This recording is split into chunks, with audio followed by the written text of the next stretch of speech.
Hello everyone, যারা আসলে ছোটোখাটো ট্যুর এবং সিটি রাইডের জন্য বাইক খুঁজতেছেন তারা সুজুকি এক্সিস 125 এটা একবার ট্রাই করতে পারেন।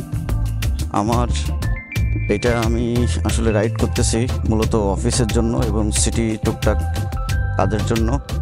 তো বাইকটা বেশ আরামদায়ক এবং পারফরমেন্স অনেক ভালো, তেলের মাইলেজও অনেক ভালো।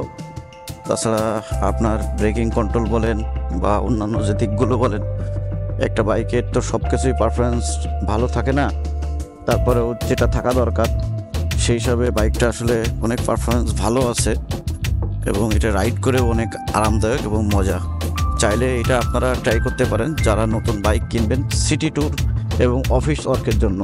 তাদের জন্য এই বাইকটা আসলে বেস্ট একটা বাইক আমি মনে করি, কারণ আমি যেহেতু আসলে বাইকটা চালাচ্ছি বেশ আরামদায়ক এবং কমফোর্ট ফিল করি এই বাইকটা রাইড করে। সো ভিউয়ার্স, যারা নতুন বাইক কিনবেন তারা এই বাইকটা ট্রাই করতে পারেন।